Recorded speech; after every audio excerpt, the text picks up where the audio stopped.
We are on YouTube and ready to start.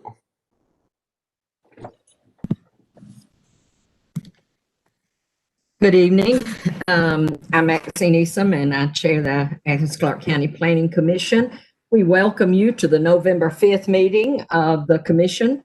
In response to the state of emergency of Georgia regarding COVID-19 or the coronavirus, this meeting is being held on WebEx online meeting platform, which is being broadcast on YouTube.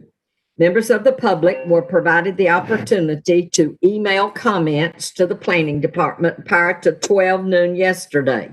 Members of the public may also address the Planning Commission in real time via electronic communication provided in the auditorium at 120 Darty Street, subject to safe distancing measures. For those of you who are viewing the meeting remotely, you'll find the meeting agenda on the Planning Department website at www.accgov.com/planning.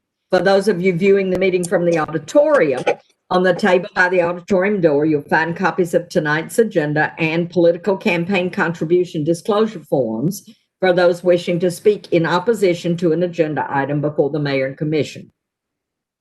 After staff presentation of an agenda item, we will receive public comment, first from the applicant, then from those in the auditorium. 10 minutes are allowed to address the commission for the applicant or their representative, and also for any specified interest group representative who has requested additional time prior to the meeting. 3 minutes are allowed for anyone else who wishes to address the commission. After public comment, the applicant or their representative may request a 2-minute response. Once the public hearing is closed, the Planning Commission will proceed to discuss and act on the item. We will receive no additional public comment unless requested by the Commission. When addressing the Commission from the auditorium, please step to the microphone and speak from the designated place by the staff. For all speakers, please provide your name, your address, and your occupation for the record. For those in the auditorium, a timer device will display an amber light 30 seconds before the expiration of your allotted time, and a red light upon the expiration of your time. So please pay attention to the light so that I don't have to interrupt you. For those addressing the commission remotely, you will also be expected to adhere to the specified time limits. I always want to say specific. Exhibits may be displayed by the applicants remotely or in the auditorium. Written correspondence received by noon yesterday has been forwarded to the commission and is part of the public record. Any additional written materials to be placed into the record must be read during public comment within the time limits previously stated. Please direct your comments to the Planning Commission and not to applicants, and for those of you in the auditorium, please refrain from applauding or jeering any of the speakers. For everyone participating in this evening's meeting, please turn off or silence your cell phones. For commission members, please mute your microphone if you're not speaking, and you might want to check it now, make sure you're muted. Use the chat box if you have any technical issues, and raise your hand to the camera if you'd like to speak, and please wait to be recognized. Remember that this meeting is being recorded. And so we will move into our agenda, beginning with business. And I'll receive a motion to enter the staff reports and other documents to this Planning Commission into the official record. Lucy Rowland, thank you. Is there a second? Thank you, Jeff. All those in favor, please raise your hand. All right, I think that's unanimous. And we will now move to approval of the minutes. You realized, or you saw in your packet, that you have 2 sets of minutes. You have minutes from the October 1st meeting, and you have minutes from the October 8th meeting. We're just getting into the habit of meeting twice a month during these times. So let's begin with the approval of the October 1st minutes. Are there any corrections or additions that have not already been reported? If not, do I hear a motion to accept, approve? Jeff, is there a second? Lucy? All those in favor, please raise your hand. All those opposed? All right, we will now move to the second set of minutes, which are minutes of our October 8th meeting, which was the meeting that we approved our response to the mayor's inclusionary development charge. Are there any recommendations, suggestions, corrections that you have to those minutes? If not, I'll receive a motion to approve. Thank you, Jim, and Matt, second. So all those in favor, please raise your hand. That was unanimous. Okay. All right. Do we have any May courts information, Brad? I have no report this evening. All right. So we have some items that were previously on our agenda that have been tabled by all of those tabled by the applicant. So our first application that we will begin with this evening is 1125, 1185, and 1189 Lexington Road. This is case number SUP-2020-02-692. And the purpose of this request is to obtain a special use permit per section 9-13-4B for multifamily dwellings to be located in an airport overlay zone. And so we will begin by hearing from staff. Okay, can you see the PowerPoint? No. No. Okay.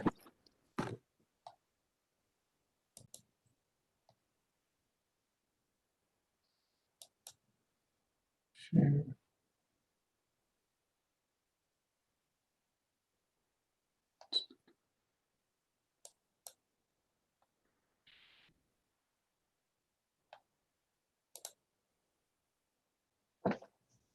Okay.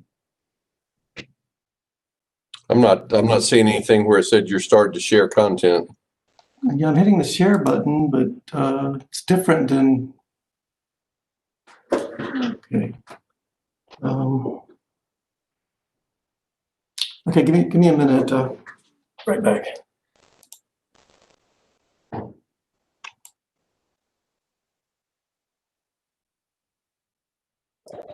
feel like we need some hold music or something.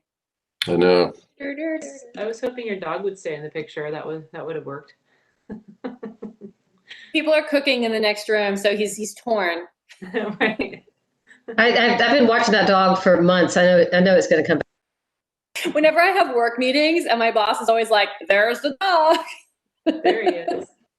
There he is. Yes. It'll only be a matter of a few minutes before my cat struts across and shows you her butthole. So To allow him to share. As cats do. So. Not before. Where? It's up there in the share.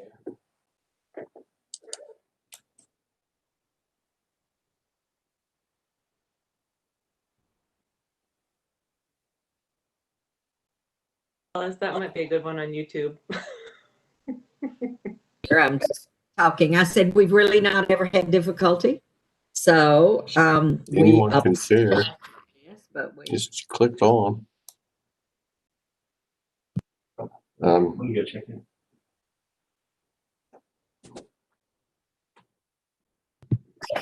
maybe we're not even online on YouTube. You are on YouTube. I know that one's but He's got it as. Okay, so I hit share. No, you gotta hit it in the WebEx. Go down. Oh man. Gotcha. Thank you. Sure. It's been a while.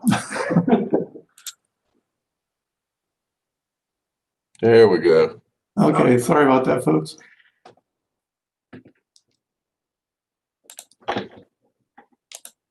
Okay, made your short meeting a little longer. So this is 1825, 1885, 1889 Lexington Road is a special use in the airport overlay for multifamily. I do want to mention this is special use not only in the RM1, but also in the CG. So that's a little typo there. The CG portion of this development also has apartments. So both the CG portion and the RM1 portion will have a special use if this gets approved. This is the property with the outline there in the red and black lines. The airport overlay is everything you see on the screen. It's split into subzones, and this property is actually split into 3 of those. We have a transition zone towards Lexington Road. We have a very long titled, larger than utility runway non-precision approach zone, and we have a runway protection zone. And that's where things are really restricted in that area because that's off the end of the runway. Here's the aerial photograph of the subject property, which is pretty well undeveloped at this time. Except there is, well, some of the smaller parcels do have buildings, a house and a garage. The future land use map is traditional neighborhood in the residential area and general business along Lexington Road. And that would remain. We have a zoning difference, the only difference again being the special use. This is still RM1, still BCG, but just have the special use designation. Again, on both the RM1 and the CG. So the request is to obtain a special use permit for multifamily dwellings within the airport overlay. Before commercial buildings with apartments above, 7 residential only buildings. And this is that's on 2 currently single-family residential properties and 1 undeveloped parcel. It is again compatible with the zoning categories of CG and RM1, and there's no change in future land use categories. Just another view here of the subject property in its current condition, or properties. So we're looking at the long one here, as well as these 2 up here towards the front. This is taken, this will be one of the connections. I'll have a connection off Lexington Road, as well as a connection from a neighborhood to the east. And this is Hollis Street that dead ends right now. And that'll be continued into the subject apartment complex. You can see Hollis Street, that's where we just saw the photo coming into the side of the apartment complex. And we have also an entrance off of Lexington Road. So we have the 4 commercial buildings up front with apartments above. That's the CG zoning portion, and the RM1 portion would have these 7 apartment buildings. The architectural drawings that were submitted, we have the commercial and residential mixed-use buildings. And then we have the residential buildings going towards 3 stories, sometimes in the 2 and 3 stories. So this being the airport overlay, the whole reason we're here tonight is because building multifamily apartments in the airport overlay requires a special use, and that's reviewed by the airport authority. They have reviewed this. In fact, they've reviewed it probably 3 times. Each time they have recommended a unanimously denial. The plan has changed somewhat a few times. That's why they've gone back to the airport authority. The reasons why there's several. The airport authority mentions fully in the staff report, but one reason for the airport is to make sure it doesn't interfere with the aircraft that is flying overhead. The other reason is to make sure it doesn't interfere with people on the ground, so they're protected as well. And so that's why it's a special use, and that's why there's some concern about having apartments that close to a runway. Planning staff is also not only backing that denial for that reason for the airport authority, but also just finding that the proposed buildings and density are not compatible with the surrounding area, which is mainly 1-story, low density type residential development. And that concludes the staff report.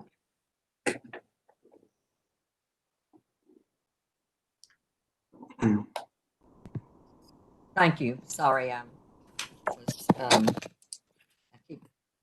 I have had a habit of turning myself off by touching keys, so I'm putting something over my keys so I don't do that. Then it's hard to turn myself back on. So at any rate, sorry that took me a minute.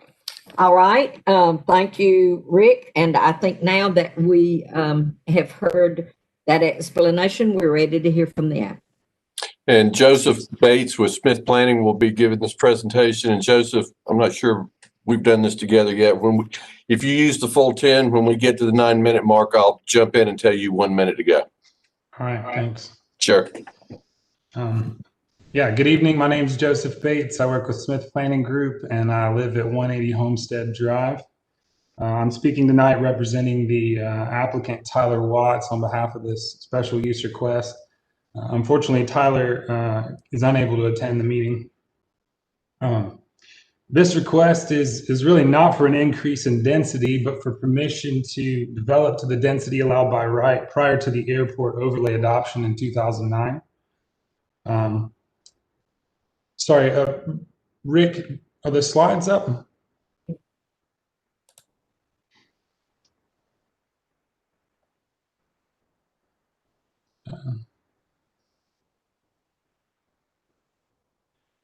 There we go. Thank you. If you can go to the next slide, please. In 2009, when the airport overlay was adopted, approximately 2,400 acres was impacted with use, density, and limitations and restrictions. Our parcel is in the orange on this slide here.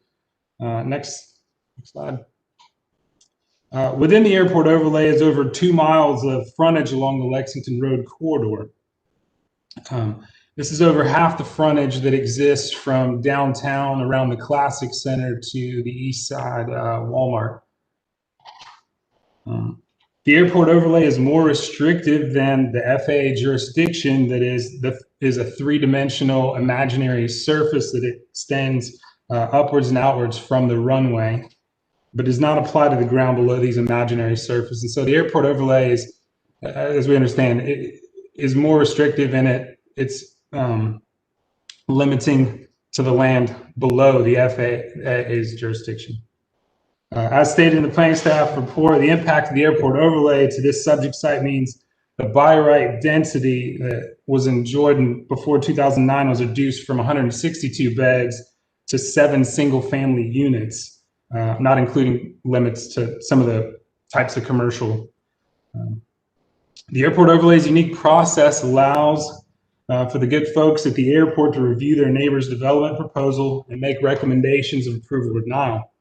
But what incentive does the airport authority have to approve any development within these 2,400 acres? Why would they want to accept any kind of liability? You know, if there's a 1 in a million chance if a plane goes down on a project, what reward do they have in accepting that risk? And as far as I understand, the airport is rarely approved any special use requests within their airport overlay in these 2,400 acres. Secondly, next slide, please. Secondly, per the airport approved master plan, the airport is earmarked the subject site as property they intend to own. This is out of the master plan on their website. So perhaps there's a conflict of interest here, maybe. Next slide, please. I believe there are precedents for density and specifically residential density adjacent to airports. I'm familiar with the PDK airport shown here since my in-laws live nearby. The orange dot is where I take my kids to watch the planes take off. They got bleachers, restaurant, they've got a playground. It's quite a party, a community amenity. And when I've been there, the planes take off heading northwest where that blue dot is. The yellow that's highlighted is the Peachtree Industrial Corridor, which is undergoing a lot of redevelopment.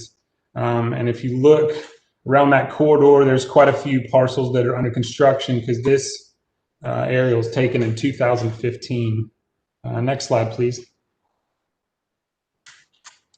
This aerial's 2020, and you can see along the Peachtree Industrial Corridor, all kinds of development has been built. These are mixed-use developments, usually 4 or 5-story of residential above, ground floor retail, restaurants, office. The distance from the end of the runway to the blue dot, from the blue dot to the red dot, where this project called the Oliver has been constructed, is closer than where our subject site is from the end of the nearest Athens Airport runway. Next slide, please. And here's a picture of the Oliver. It's 283 units with ground floor residential or ground floor retail and restaurant. Next slide. I think we understand there's 3 subzones here within the airport overlay. The RPZ, there's runway protection zone is the most restrictive, then the approach zone, and then the least restrictive is the transitional zone. All buildings that we're proposing are within the transitional zone, except for a portion of one building is in the edge of the approach zone. Next slide, please.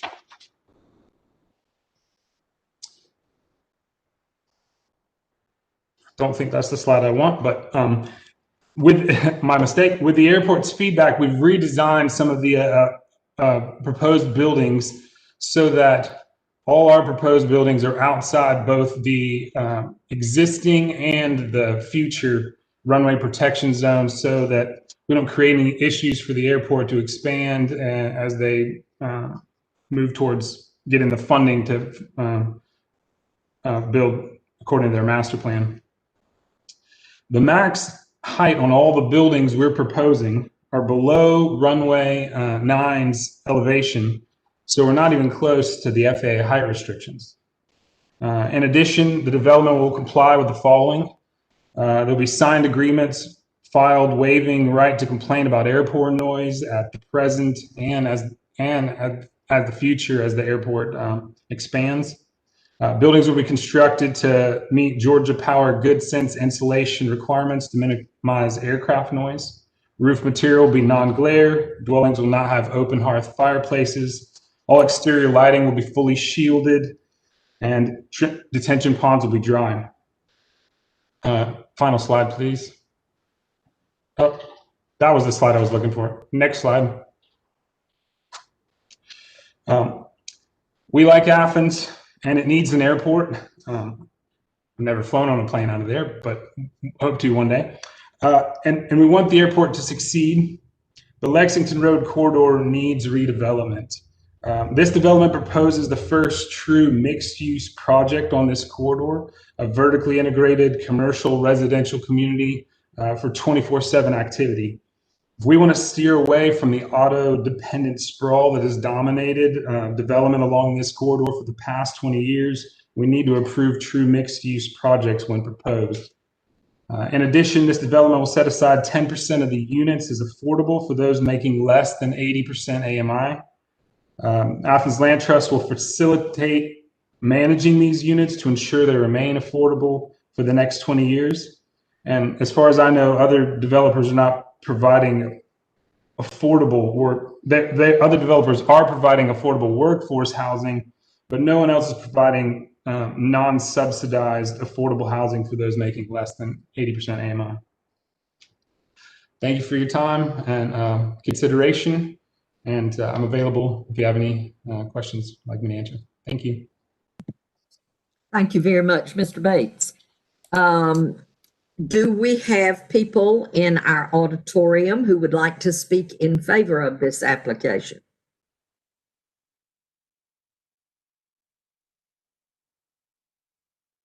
We do not. Thank you very much. Do we have anyone in the auditorium who would like to speak in opposition to this? No. Thank you very much. And so we would then, Mr. Bates, give you 2 minutes of rebuttal, but since no one has spoken, I assume that you don't need to need your 2 minutes of rebuttal. Am I correct? You're correct. Thank you. You're very welcome. Okay, I think we'll come behind the rail and discuss this amongst commissioners. Jim Anderson.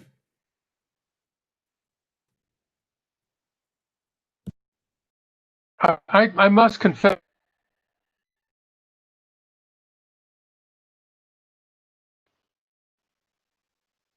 I don't quite understand why it's a type 1 proposal, as they indicate the zoning is already compatible with both the zoning plan and the future land use plan.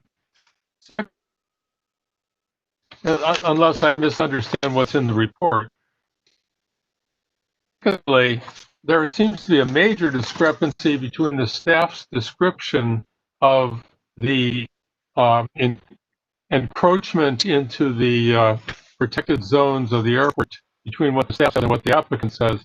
And we need considerable clarification of whether they're really in disagreement or not. And third of all, I lived in an apartment complex in Switzerland, which was adjacent to a military airport, which had frequent jet landing and takeoff. And if you were outside, it was rather unpleasant to be there, but they designed the buildings with sufficient sound insulation, and the windows and doors were designed with sufficient insulation, that inside the apartment you hardly even noticed that there was any taking off and landing. So my main question is it crucial that they're in the so-called transition zone? Is that why the objection or not? Because the way they've drawn the proposal, it appears that they're outside the zones that you really have to worry about aircraft crashing. And so I'm very, very confused by this whole story. Could we have some explanation, Brad, as to the staff report? Or Sure. From a standpoint, and if I believe the first map that Rick put up that showed all the areas that were shaded. I mean, there's 3 different zones. There's basically what generally is the clear zone. That's runway protection, and that's the short geometric figure right off the end of the runway, and nothing is supposed to be in there. Then you've got an approach and a transition. Under the ordinance, both the approach zone and the transition zone for multifamily uses require a special use permit. And clearly both, I mean, the property is largely in the transition, but the transition still requires the special use as well. And then there's a little bit of it in the back that's actually in the approach. So, I mean, from our standpoint, and we look at it, on the ground, it is within that area. In terms of going beyond that to more of a technical level review, that we rely on the airport authority to provide that recommendation to us. if everybody check your mics, I think we have some mics that are open. Alice? Yeah, just the applicant referenced the 2009 ordinance that established this zone.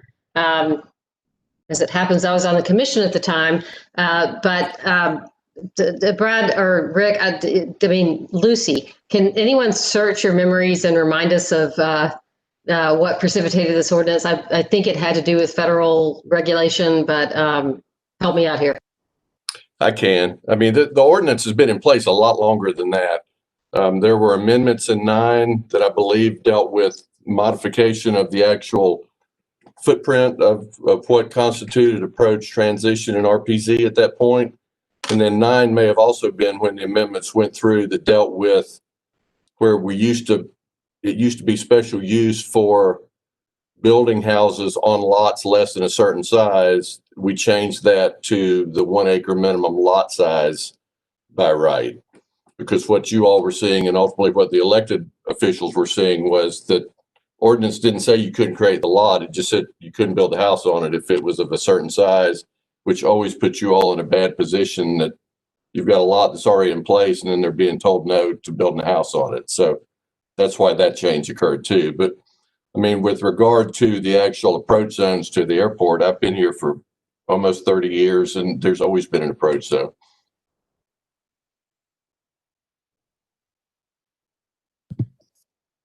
Other thoughts? Rick? Well, I was just going to say regarding Jim's question about type 1, it's type 1 in the ordinance because we need some time to get to the airport authority for their recommendation. So it doesn't come straight to you. Type 1 basically means you won't see it for 90 days. So whether it's a type 1 rezoning with a future land use change or a planned development, which you have 90 days for recommendation. In this case, we had to get some time to go to the airport authority. It's a longer process, and that's why it's not a type 2. Thank you, Rick. Other comments, questions? Jeff?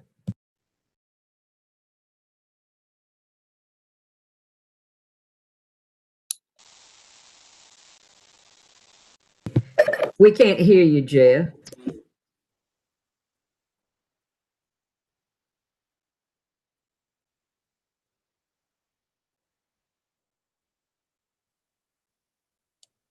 He does not look like he's muted. Mm-mm. What about your earphones? Is that a problem? Jeff, is there any chance you are not plugged in? We're all trying to help.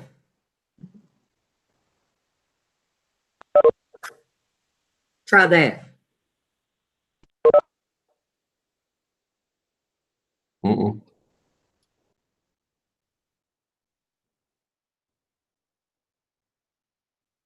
Jeff, it might make sense. Jeff, maybe chat at us. Put something in the chat to tell us what you're saying.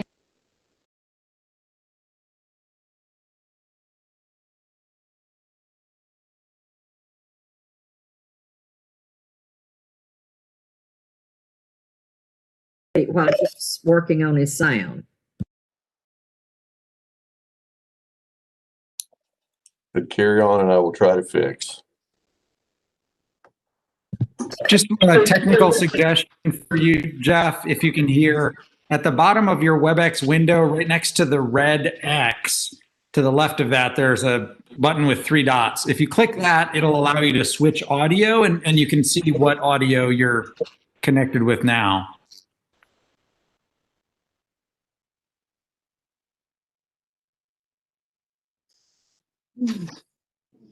Okay, let's go ahead, Lucy, while Jeff continues to, yes, Jeff continues to work. Lucy? Am I okay? Yes. I grew up 4 miles from DC National, and this is so important that people be aware of the fact that airlines come and go, and our airport is very important to our community. So I just think everybody needs to kind of back off and say, we're not going to allow buildings that do not belong in that range that we have talked about. I mean, it's incredibly important for economic development in this community, but it's also important for safety. Okay? Thank you. Someone else had their hand up. Alice, was it you? No. All right, Yeah, Jeff. I think it was Kristen. I saw Kristen's hand up. Maybe Jeff's back up. Yeah, Jeff's Back going to. up? Yes, yes. Okay. I didn't change anything. I just turned it off and on again, I guess. I just wanted to say, and kind of along what Lucy said, it was fun seeing my old apartment and the aerial views of PDK over there in the north side of DeKalb County. And I lived there a little over 40 years ago, and it was already too late to prevent a lot of the type of development that was given as an example. And so, as much as I want to see smart development on our corridors, there's not much point in having an airport overlay zone, which I see as being mostly for safety, if you just make exceptions to it all up and down the zone. So that's the way I see this. Thank you, Matt. Yeah, I just wanted to say I have kind of mixed feelings about the project. I like a lot about it. I think I like the mixed use nature. I like the commercial and residential. I like the affordable units, certainly with the land trust. I think that stretch of Lexington Road is kind of sad, and I think probably a lot of the reason for that lies with the airport overlay zone restricting a lot of the things that could happen there.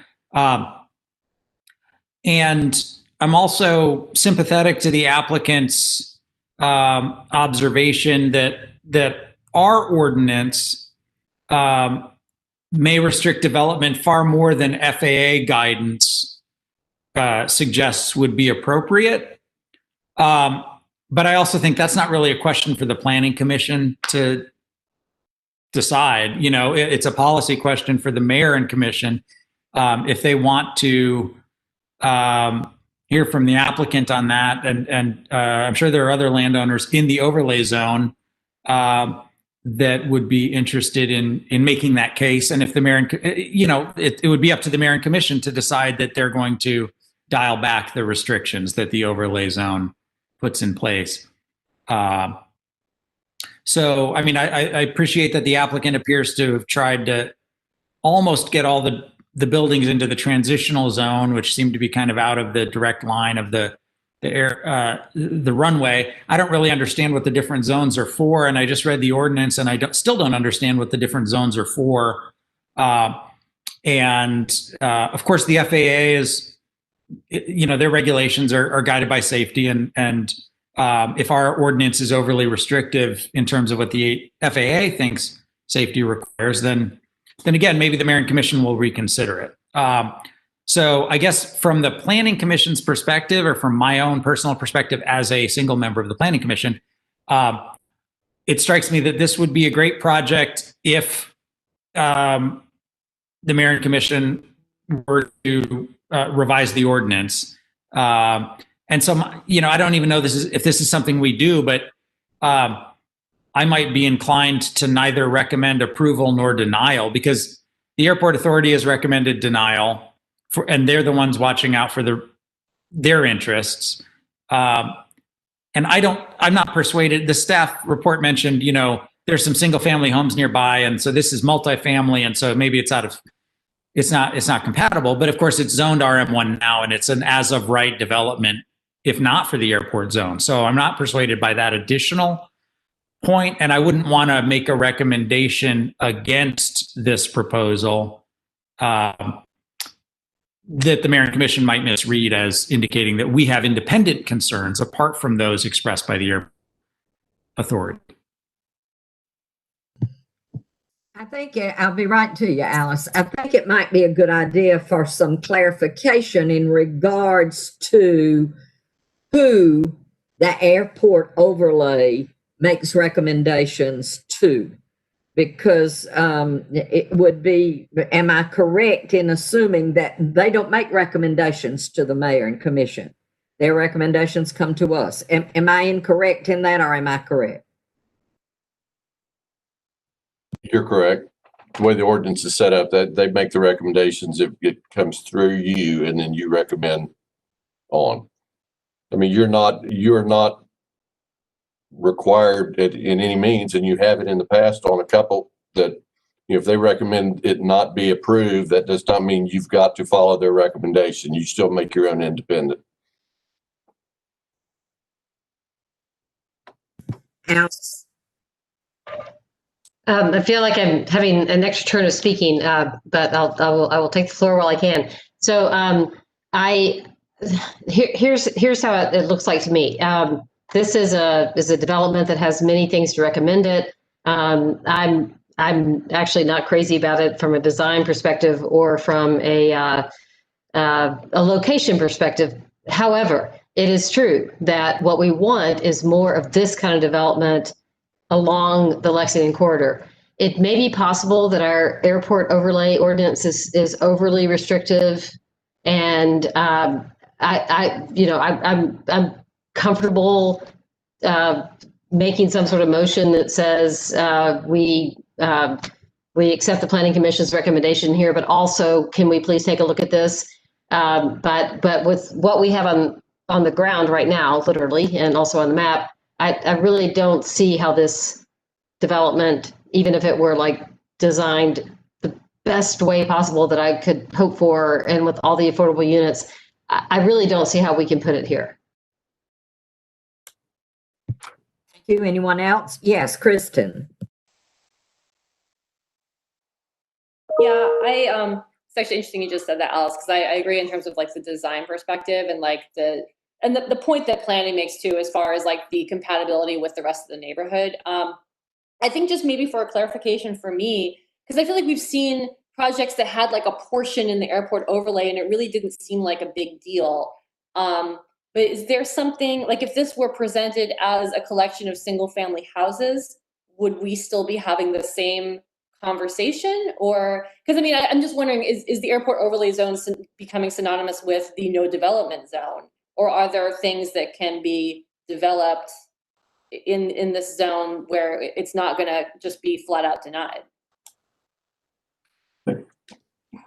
Brad, do you want to speak to height and other restrictions? To me, the biggest difference with this one is proximity to the end of the runway. I mean, this one's just right off of that west end. And I believe this is correct. Rick, correct me if I'm wrong, but the Little Oak Street project that you all just reviewed last month for the 2 lots, that was in the airport approach as well. And I think the airport authority recommended approval of that one. So, it was a density issue, but I guess to answer your other question, if this development came to you and it was single family cottages that were on individual lots that were less than an acre, you would still be asked to make a recommendation on it as a special use. It may make it different, and I think it could potentially eliminate some of the other compatibility issues that have been pointed out by staff. But from our standpoint, part of our compatibility with surrounding, in my opinion, is proximity to the airport too. Yeah. Rick? Yeah, I was just going to add my conversations with Mike Matthews, the airport director. He is interested in looking again at the airport ordinance. He came from a different community, Rome, Georgia. There are areas he thinks are pretty strict, but he did say in this case, as I understood, I know, Brett, I think you said it may be a point where planes come down. I thought he told me it was a takeoff, but anyway, he was saying when planes take off, they tend to bank left. And he said, if there's going to be an accident, this is where it's going to happen. You guys may remember a few years ago, there was a plane that went down Johnson or Kentucky, somewhere over there, right across Lexington Road. And I don't know, how that happened. But he said, this is the most sensitive area because planes will take off and bank left. And if they're going to have trouble taking off, this is where it's going to come down. So, but he said outside the loop, he's more interested in, like he did with Little Oak. He's okay with further away. It's just right next to the runways where he's having some issues with the safety concerns. Thank you. Thank you, Rick. That was helpful information. Sarah? A couple of things. I sort of want to echo what Matt was saying. I think the larger question of whether I think it's worth somehow making the recommendation to the mayor and commission to sort of examine whether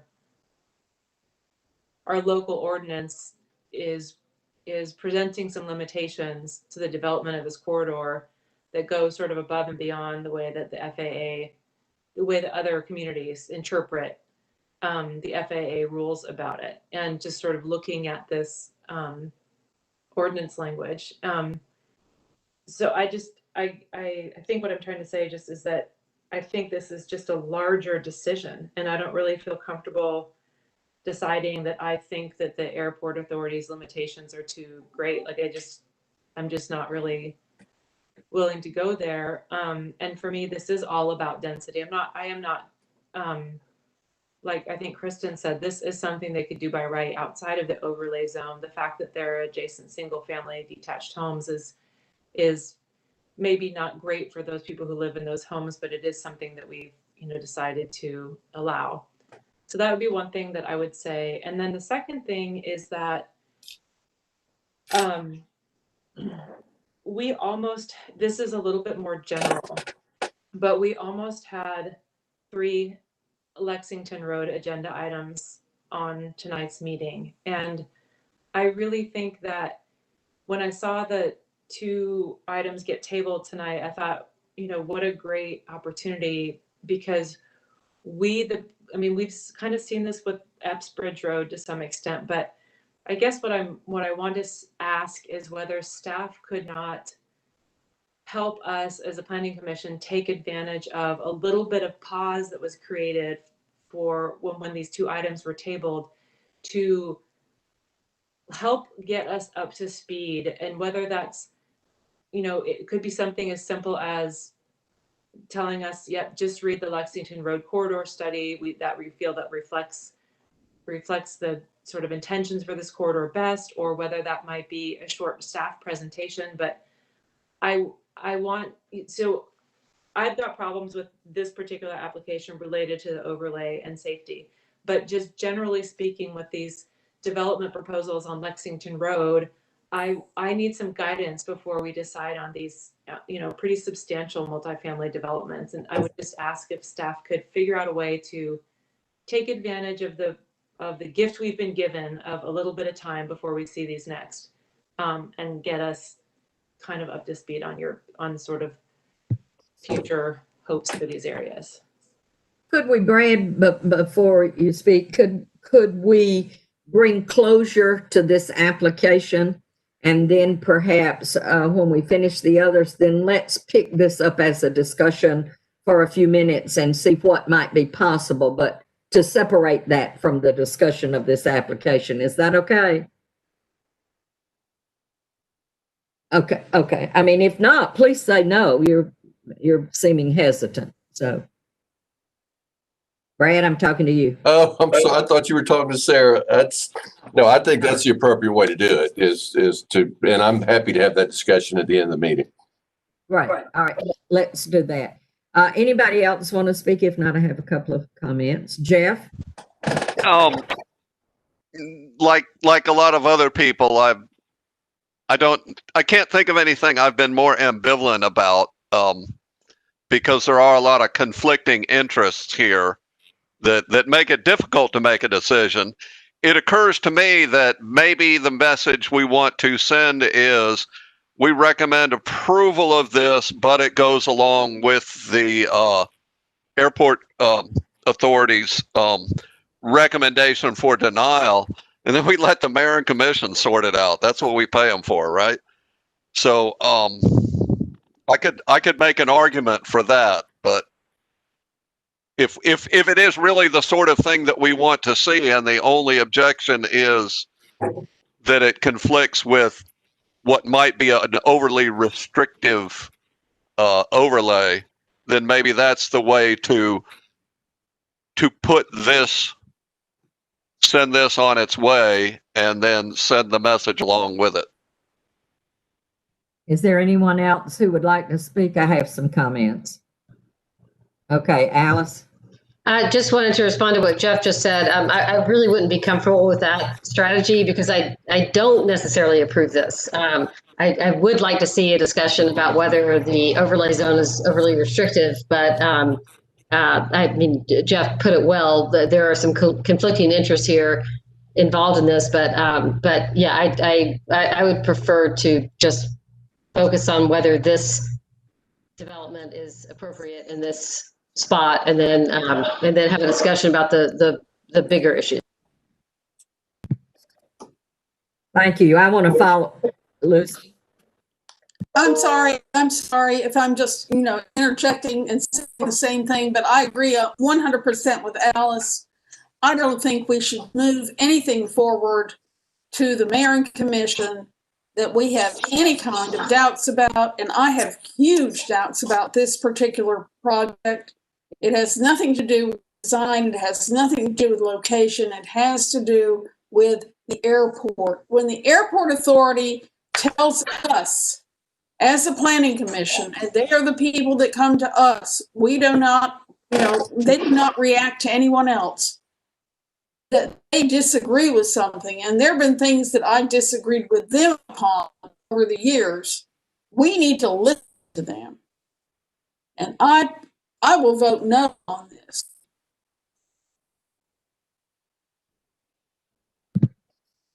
Matt, I'm going to make a new rule. The rule's going to be all of you all get to speak once, and then I get to speak. And then you can speak 23 more times if you want to. Go ahead, Matt. I am very comfortable with waiting for you to speak and then saying the thing I was about to say, Maxine. So Go right ahead. all right. I just wanted to say on the subject of what deference to give to the airport authority.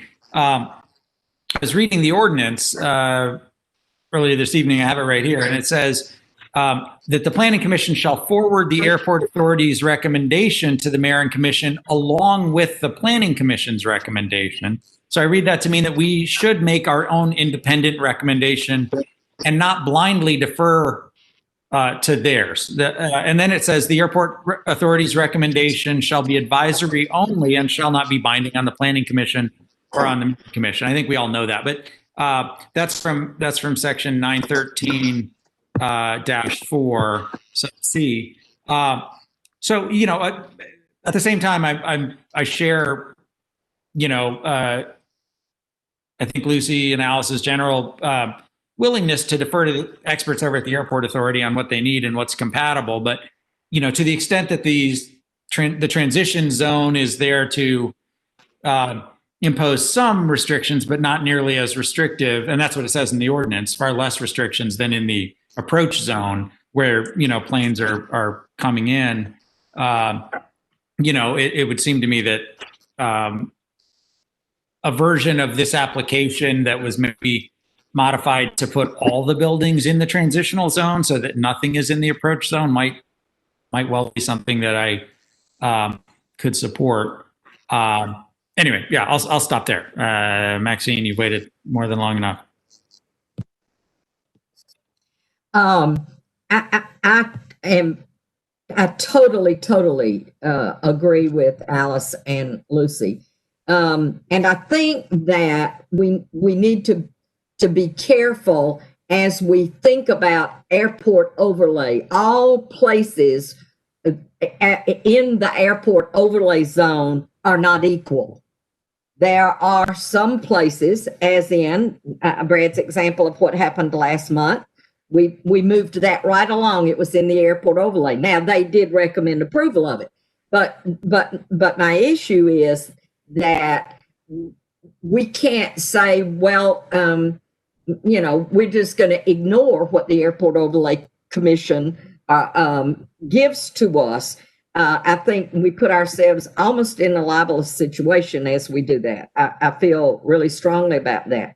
There are the comment that Rick made to me is the most thought-provoking comment as we hear from Matt, whatever, with the airport authority, who said there are some places this would be okay, but this is a place where the plane turns. And if there is an accident, this is the place that it's going to happen.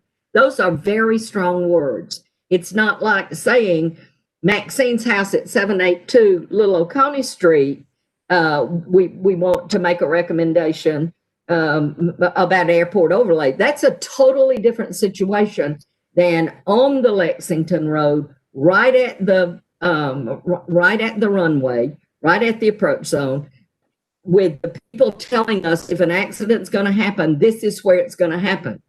I'm not opposed to asking for them to look at the recommendations, the restrictions, the ordinances, whatever we call the airport overlay information rules. I think that's perfectly fine. There might be places they could loosen up. But I suspect if they look at them, I'm not dead sure they're going to loosen up on this one that they say, if an accident's going to happen, this is where it's going to happen. I would suspect that might not be the place they'd loosen it.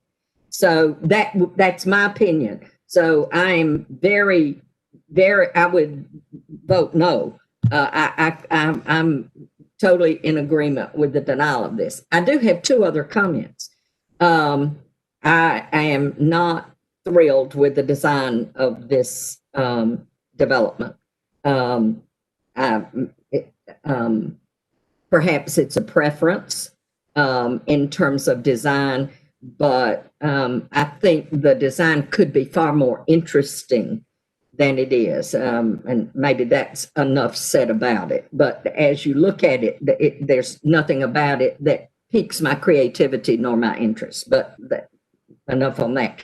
I do also have a concern about Hollis Street. I don't know if you all drove there and went there, but Hollis Street is a small street.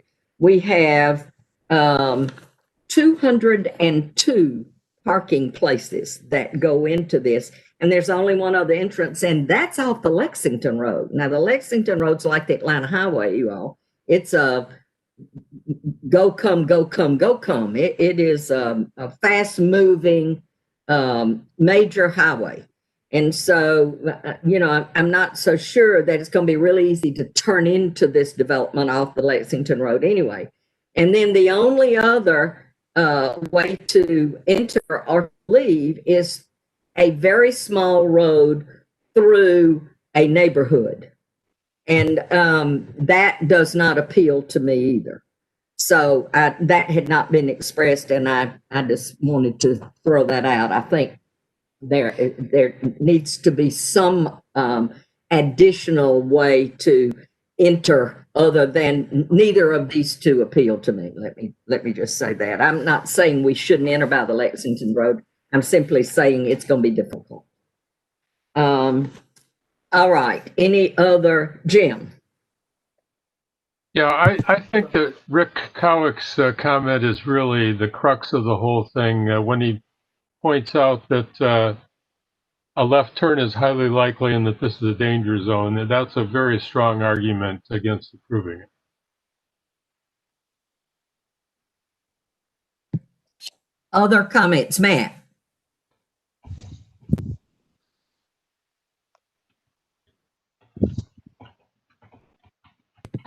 You're muted. Matt, you're muted. Thank you. Sorry, I was going to make a motion if now's an appropriate time for that. Just based on the comments I've heard, well, actually, maybe I'll make this in the form of a comment before I try to phrase it exactly as a motion. But my motion would be to the effect that we send this application on to the mayor and commission, recommending denial, but stating that we are deferring to the airport authorities' concerns about safety, and on that basis alone, we recommend denial, just so that it's abundantly clear that we don't have density concerns and the other sort of thing. I see a lot of shaking heads, so maybe that's just not how we do things around here. But anyway, that would be the motion that I would make if I were to make it, and so maybe now I'll stop and listen to why that's a bad idea.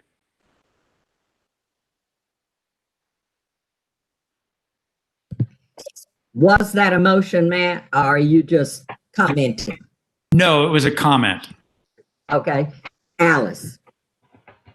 I was one of the head shakers, so I feel it's incumbent upon me to say why I'm not comfortable with that particular motion. It's as I said before, I don't know that I would approve this absent an airport overlay zone. However, I mean, Matt, you've correctly pointed out this is RM1. Absent the airport zone overlay zone, we wouldn't even be seeing this. It would be by right. So it may be that there's a tendency to use the airport overlay zone as a way to kind of force a planned development type thing. This is me speculating. This is not me speaking for the Planning Commission. But I guess I would feel more comfortable with the motion that went more along the lines of we support the planning staff recommendation to deny. However, we see a very great opportunity to review the airport overlay zone.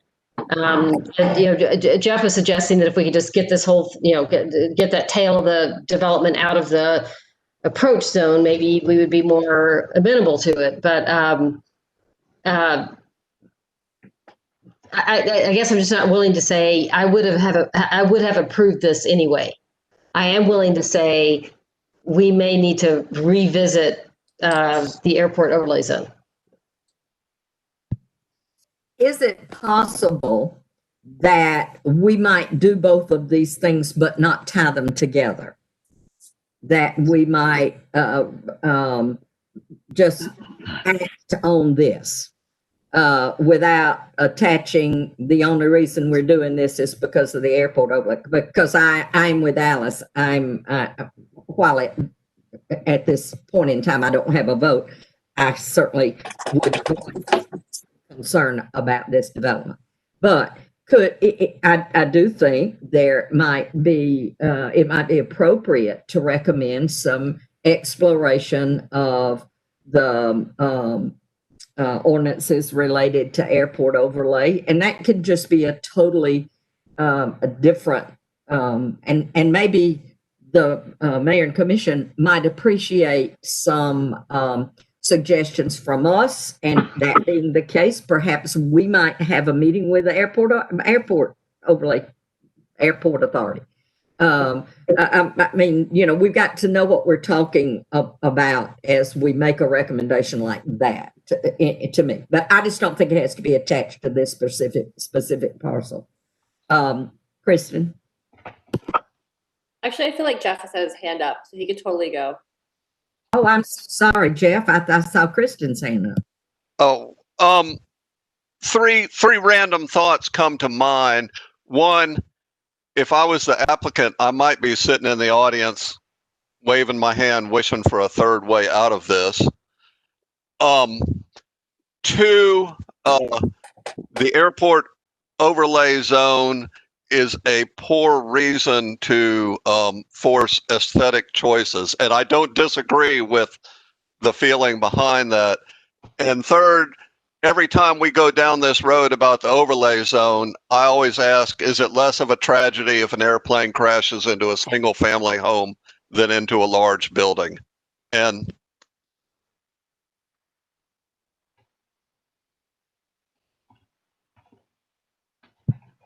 Kristen. So all that said, I'm going to be the one to go out on a limb here, and I'm going to recommend denial because I honestly, aside from the whole airport overlay thing, I have issues with the density when combined with the adjacent neighborhood. And I mean, I know we don't look at design, but I have issues with design of the apartment buildings. But that all said, I would like to put forth a motion to recommend denial of the project. Second. Okay, second came from Alice. Jim, you were just a little bit late. I'm not seconding it. I was going to say, are there other comments or is there other discussion about this motion? Yes. Yeah, I think there's a major problem here, and that is that were this project not in the airport overlay zone, the Planning Commission wouldn't have anything to say about it at all because they would be able to develop it by right. And I think the safety is the main issue. We don't have really much input in design, unfortunately. Kristen? If I could maybe add to, I think to me, this is almost goes back to our issues of RM zoning and kind of like picking at that scab of what we have zoned RM and what it blends into with single family housing or even duplexes, because I think there's some duplexes over there too, and how all this is defined. I mean, I think it's sort of a microcosm of a larger issue that's across other neighborhoods too.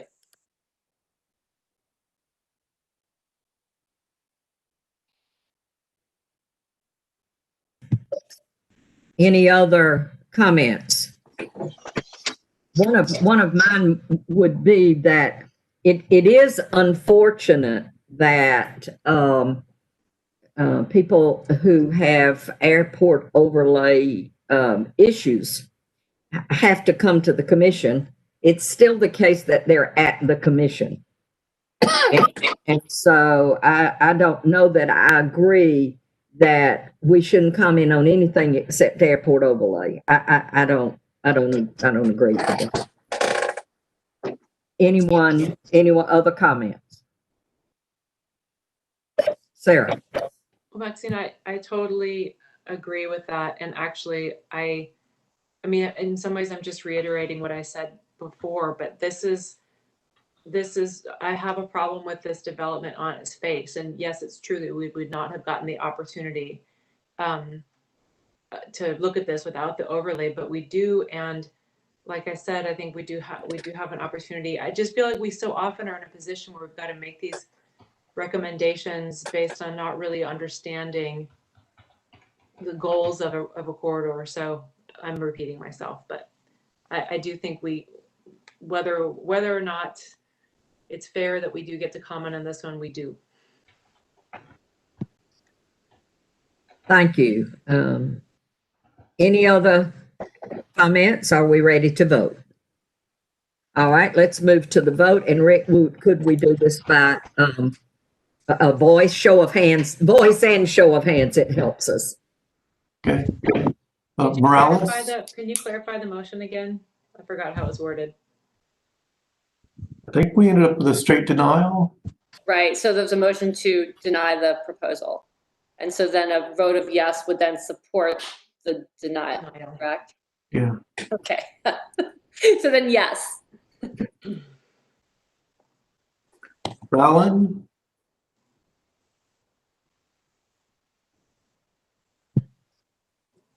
So yes. Scarborough?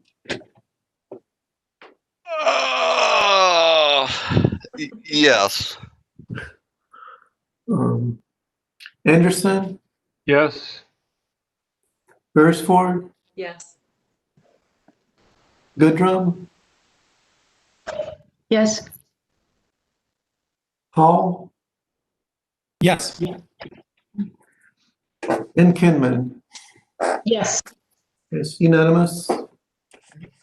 And I think the discussion's been good. It's a healthy discussion, and there are components there that we need to continue to explore. So thank you for the discussion. And we're going to come back, Sarah, after we act on the agenda items and talk about your recommendation. I also at that time will entertain any comment you want to make about the exploration of the Port Authority's ordinances. What are their rules called? Are they ordinances? Are they? I don't know the noun for their rules. I think they're ordinances. Okay. All right. I'll just call them that. All right. Let's move on, if we might, please, to our second agenda item. And just a moment, I have to get my things together here. This is an application on property on 1015 the Macon Highway, case number zone 2020-10-2868. And this is a request to amend the zoning designation or to rezone from subject parcel from special use in a commercial office zoning with condition to commercial neighborhood. Rick? Okay. Are we on? We are. Okay. This is 1015 Macon Highway from special use, which is for a fraternity house in the CO zone. Has a condition of maintaining the house on the site to commercial neighborhood. It's the subject property located off Macon Highway. You can see it's near the old Puritan Mill, River Club Apartments in that area behind it. Aerial view showing that clearly.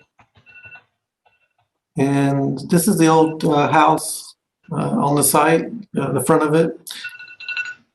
And this is the entrance that is shared with River Club Apartments there off of Macon Highway. So you'd enter here and then go on up the hill to the left there, and come in the parking lot's already there. It's been there. This has been an office building and a fraternity. Maybe some other uses too, but at least those two uses. And there's also a little hair salon in the back. Just some more aerial photography here, just going around the site.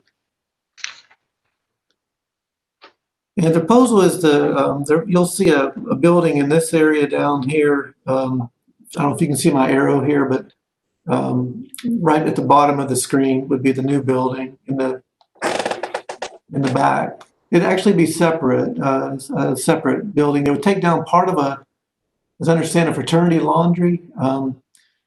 So they would have more room to maneuver for that distillery. So the rezoning is again from CO with condition, special use in CO with condition of CN. It's about 2.3 acres. Existing building, which was a former residence office and fraternity, would be used, as well as that new building. And then mixed into residential future land use would remain. And again, I mentioned these changes to the site, but this is a concept plan. This is a straight rezoning. So we do have a conceptual distillery plan that was given to us. But just keep in mind, we have to consider all possible uses. And other uses in CN would be retail, restaurant, vehicle repair, laundry facility, bakery, and bottling plant. Now, some of these are more feasible than others based on location and the property conditions. The future development, again, would not change. The zoning would change from CO to CN.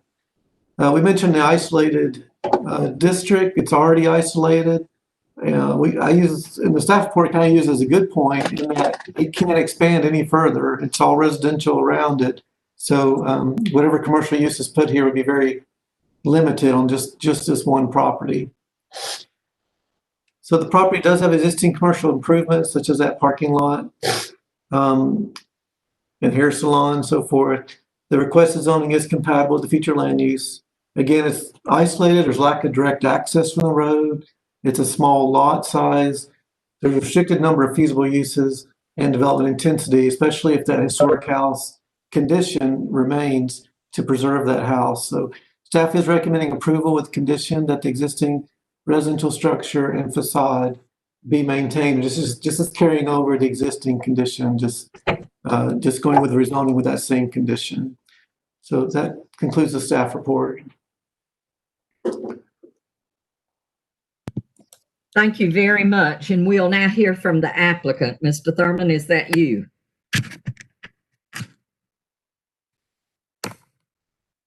Brett? Maybe Brett's not making the presentation. Surely he's not just here to watch. He was going to. Brett, you're muted. Mr. Thurman, you're muted. We can't hear you. Nor can we see you.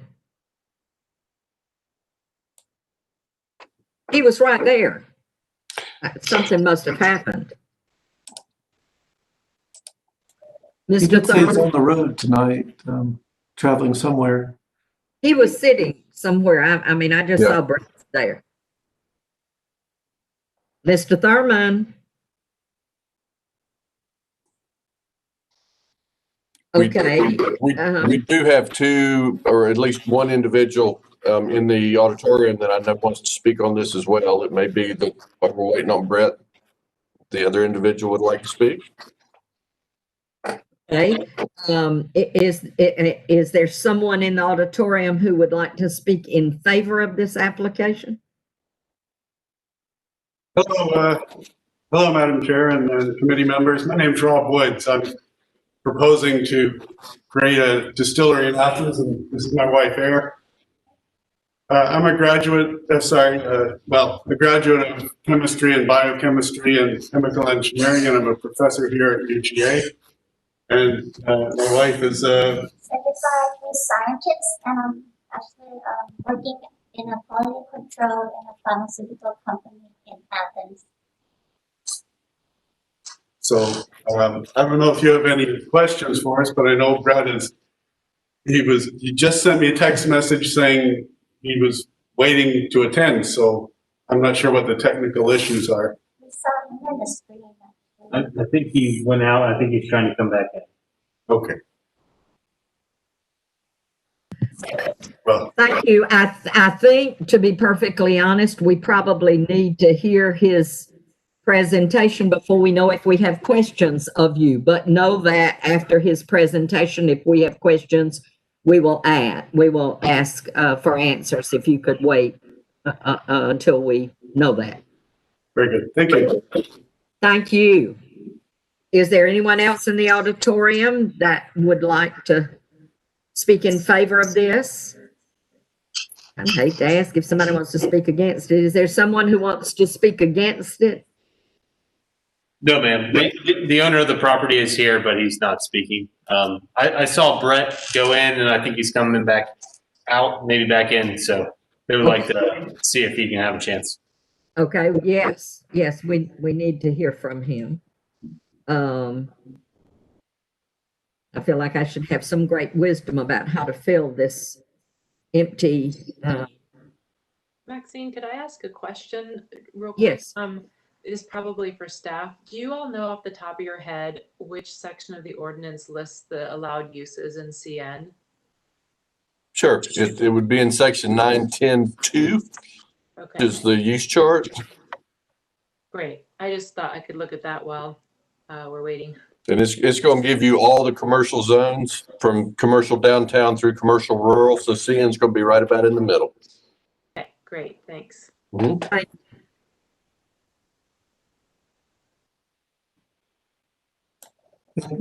I'm sure we could just take off and talk about it, but I don't think that's appropriate until we hear the presentation, unless we find that that's not going to happen. Maxine, I was just going to mention that, following up on Sarah's question, I did mention some of those in the middle of page 2, some other possible uses. Rick, give us just a minute. Brett, are you there? Yes, I'm on my phone now. Okay. All right. What happened? My computer just locked up just as in the middle of Rick's presentation. It's all right. It's happened to all of us. So Yeah. we certainly will listen to you and envision your face and whatever as we listen to you speak. Well, So that's just, if- it might if be you better could- that you can't see me. That's it. All right, Okay, so I'm Brett Thurman. I live at 160 West Thompson Street, Bogart, Georgia. I'm an engineer with Armentrout Matheny Thurman, and I represent the owner of the property, which is the Teak Tau Kappa Epsilon Housing Board, and also the potential purchaser of the property, which is Rob Woods and Boffin Craft Distillery. Rob's been trying to get this project off the ground for a number of years now. And we were looking at another site in Athens-Clarke County, and that wasn't a fruitful project. And he was looking around, and we found this property, which has been vacant now for a number of years. It is an existing house that was built many, many decades ago. It was related to the industrial factory that's across the street down by the McNutt's Creek. The house is original to the site. It was converted at some time in the past into an office. I think it was a real estate office for a number of years. And then from that point, I think the fraternity took over it for a number of years, and the fraternity was housed there, and they're no longer there. And it's been vacant for a little bit of time. I don't know how long. But so the point that Rob liked about it was that it was a property that had some character to it. It lends itself to the kinds of things that you consider in terms of the craft market these days, whether it's craft brewing or craft distilling. They want a certain vibe, and that happens to be historic places or places that have some character to them. And this place lends itself to that. This is a startup business, so it's really, in my application, I called it a nano distillery because the the distillation process is only 150 gallons at a time, and that's not very much. And it's planned to be in a separate building, separate from the house. So the house itself is, the downstairs is for the commercial activity of the distillery. There'll be a tasting room, the bathrooms, a lab, place just to hang out. There's a deck outside that the fraternity had built, and that's going to stay and be used just as a meeting area for the people who come to see the distillery and taste the product and hopefully purchase for taking, because the distillery, just like the craft brewery business, you're selling a product, you're bottling it on site and selling it there as well, as hoping to have some distribution. The upstairs in the front of the house inside were converted into bedrooms or meeting rooms. We're keeping those rooms as they are. They kept a lot of the old wood panel in the rooms that's original to the house. We intend to do the same thing, and hopefully to rent out the upstairs as individual commercial offices for people who could use just a single office somewhere.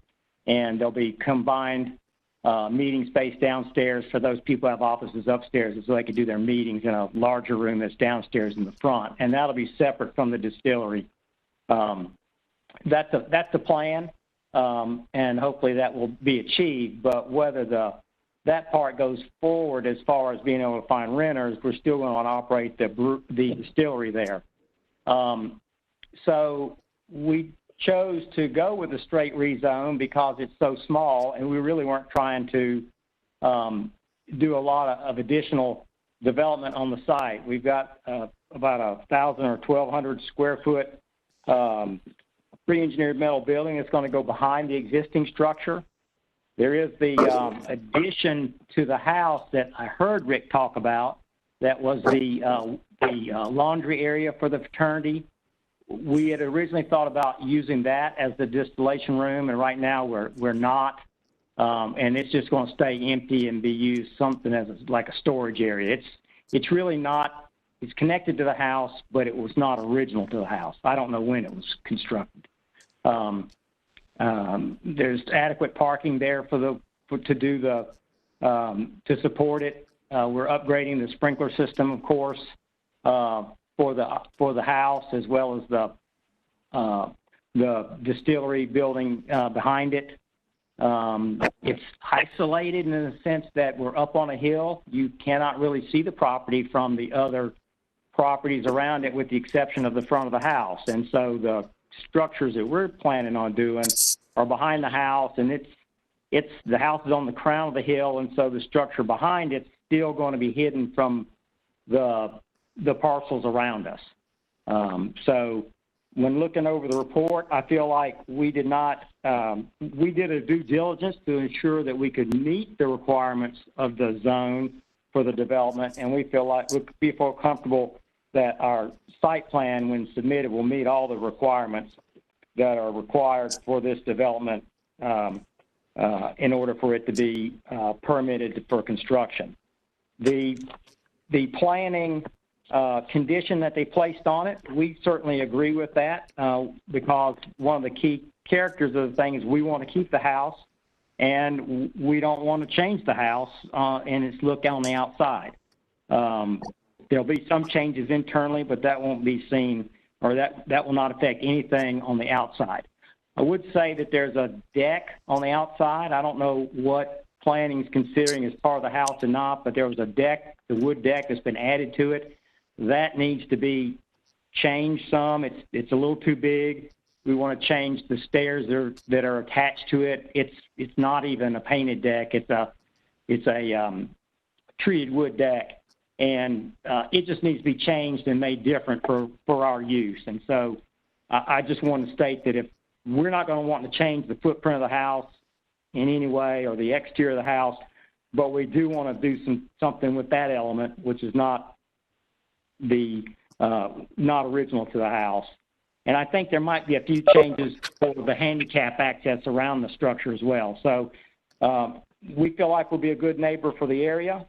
Again, we're not looking this isn't a property that we're looking to turn into a large commercial venture or anything in that respect. If the distillery enjoys success, we will probably expand the building of the distillery itself to give more room as needed. That is able to be done on that site without any difficulty and not having to come back for any kind of variances or anything for excess property coverage or anything like that. So we feel like it's a good fit for the area, and we would hope that you would recommend approval with the condition that staff has recommended. And with that, I'll be quiet and answer any questions that you have. Thank you very much, Mr. Thurman. We heard from the owners while we were waiting on you to get back into the meeting. And so I want to, we may have some questions for you, but I want to give you the opportunity to, since this was a little out of order, has the owner made all the comments that you would have made if you were speaking at this time?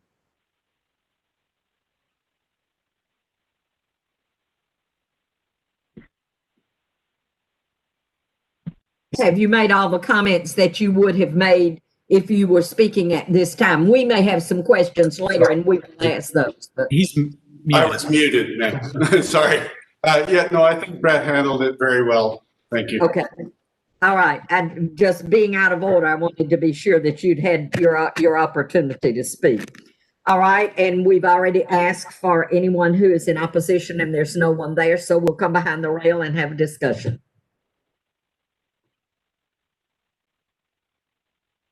Yes, Kristen. So I just had one question, and I think, Maxine, you kind of asked it in our agenda setting meeting, but it's still, I don't know why it didn't really sink in with me, but like, so I get the concern about it being sort of a zoning island in that sense, with nothing around it, commercial neighborhood, but like right now it's commercial office. So isn't it kind of in the same situation right now where nothing bordering it is commercial office? It is. You know, I think what the point we were trying to make with the report is because going from commercial office to commercial neighborhood is generally looked at as being a little bit of an increase in intensity. Given the surrounding uses and zoning, it is still limited in terms of its ability to be very intense because of the isolated nature. Okay, I understand. Thanks. Anyone else? Yes, Sarah. I think this looks like a really great use of this property, and I just hope that, you know, hopefully the applicants really do understand that it's a straight rezone, so there's lots of flexibility and they're not tied to this business plan if something changes. So I think it's just important to sort of acknowledge that. I'm very comfortable with a straight rezone. Despite the fact that I'm kind of interested in this proposed use, I'm also open to. That's why I looked at the use chart while we were waiting, just to make sure there wasn't a use in there that was problematic for me, and honestly, not really. So I like this. Thank you, Sarah. Anyone else? Then I have a comment. I would like to say that I like it very much too, and I'm really grateful to staff for adding the condition. This has nothing to do with Planning Commission. This is Maxine's thought, but this property needs to be on the historic register. I would love to know, Brett, if you know, or if the owners know the original build date. Do you know that? Rob did some deep research, and if he has that information right in front of him or remembers it, he can tell you. He knows when it was first sold, I think. Rob? Yeah, I did some deep research, just a bit like family tree work out of curiosity. And it was deeded to a guy named Henry Bishop from the Pioneer Paper Mill Company, which is now the ruins that are there, in 1864. There isn't a build date exactly, but it was built sometime after 1864. That was exactly my point. The Princeton Mill may have been a part of the textile mill prior to that. The Princeton Mill was one of the 3 original antebellum mills in Athens. And if it was built at that time, I'm not sure it would have gone quite back that far, but that's one of the most historic properties we'd have in Athens. It ought to be on the register. So that's, again, I'm not speaking as a planning commissioner. I'm speaking as somebody who's interested in Athens history. I really like your proposal, and I think it really protects that property. I appreciate the staff putting that in, and I would anticipate perhaps we might someday get it on the register. So, any other comments? Yes, Sarah. To that end, Maxine, I'm looking at the wording of staff's recommendation. You all know this better than I do, but is that, the sentence is the existing residential structure and the facade thereof shall be maintained on the site. Is that sufficiently specific for you all to work with moving forward?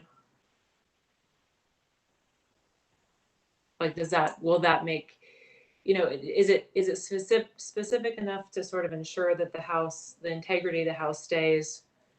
And is it also, this question that the petitioner brought up about the deck, is that going to put it in, like, I don't, the idea of changing that deck isn't problematic for me at all, but I'm just wondering if the kind of vagueness of that language could, whether, I don't know, I guess if you guys could just maybe respond to that, just whether, because it's not super specific, could it also accidentally limit some things that we don't necessarily want to limit? I mean, I don't think it would. And I would tend to agree with you. And from Brett's comment earlier, a request to remove an existing deck that's attached and rebuild it, that's fine. Because we're not dealing with facades and the existing structure. I'd like to take credit for this condition and us being the smart ones, but this condition was attached when it was zoned commercial office several years ago. We're just carrying it over. So, but I think it was a good condition at that point too.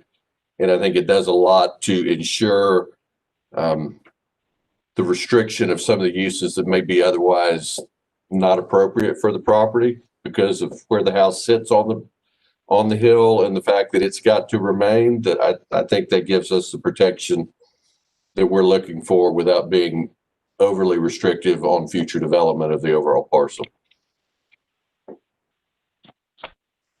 You're muted. I know that house also at one time was a site for that people could rent for weddings and for receptions. It was I've been in that house for those kind of events, and so it was lovely. Other comments? To that end, Brad, could they, if they wanted to use, there's a kind of a cool looking back patio, and if they wanted to have that be sort of an extension of their tasting room and maybe build some sort of on-air cover, that would be allowed.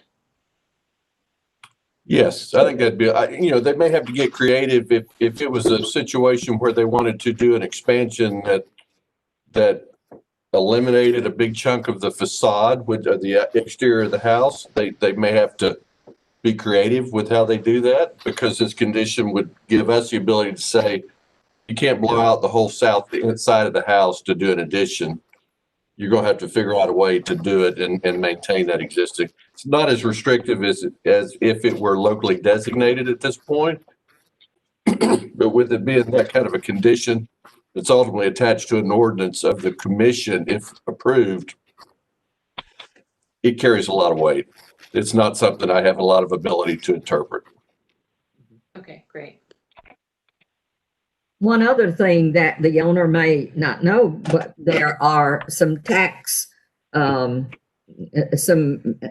things that being on the historic register would help with taxes and that kind of thing. That might be worth your investigating as you continue to utilize that area. But I think it would have to be on the register for that purpose. Okay, any other questions? If not, I will entertain a motion. I move to approve with the staff's recommendation, or with the staff's condition. Second, Kristen, and then Jeff. We have 2 seconds. Any other discussion about this, about the motion before we vote? Then Rick, could we do a roll call, hand raising, voice, any way to get our attention? Okay, Beresford,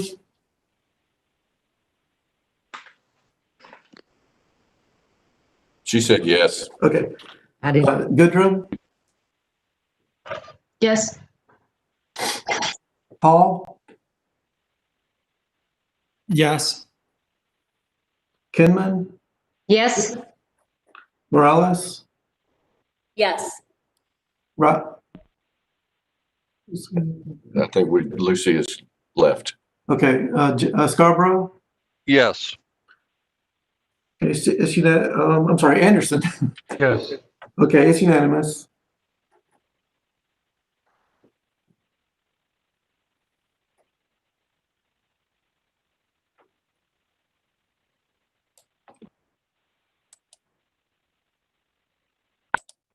Hello? I think you're muted, Maxine. Talking. We're going to move on to the discussion, and if we are comfortable with the vote on our community tree management plan that we received last month to review and was in our packet. Is anybody going to present that, Brad? Yes, Mark, who's in the auditorium, is going to give you a real brief presentation on that.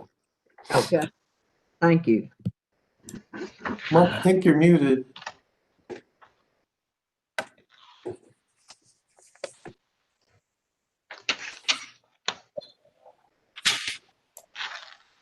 Thanks, Rick. Everyone, this small amendment is being brought forth from the Community Tree Council, and they would like to do a few amendments here that you guys have seen, and with the hope of bringing forth some larger amendments in the next 12 to 16 months. So just be prepared for that, as we'll let you know. The amendments here are some simple change. I think they're broken down into 3 aspects. They've got some simple changes to some standards in the code. And I think Brad's guidance has been very good on this one to make them simply contingent upon those changes in the ANSI standards and a few other standards that apply to the arboriculture community. So those are some of the ones that you see right at the beginning. In the distance chart, you will see a few changes that put us a little bit more in line with a few other features that are in some of the distances that are a part of our parking lot separation chart. And then the final bit is a little bit further back there in the technical standards, and it's just updating some best management practices. A lot of these are brought forth by Rodney Walters, who is our current community forester. He has done a lot to help out the policy committee on the Community Tree Council, and he has brought a lot of expertise to Athens-Clarke County. And I really enjoy some of the things and some of the conversations I've had with him. So that's really where this first bit's coming from. If you guys have a few questions, I'd be more than happy to answer them. But I think these are all really kind of simple changes to get us a little bit up to date with a few standards, take those dates away and just rely on the standards that are proposed by the ISA. And then also to bring some best management practices forth. As I mentioned before, I think you'll see a few larger changes in the next year, and they want to get that community input. They would like to get that planning commission input when those come forth. And I know Rodney will do a great job of bringing that, as well as the Community Tree Council. So if you guys have any questions, I'd be happy to answer, but that's kind of what these small sort of text amendments are before you tonight.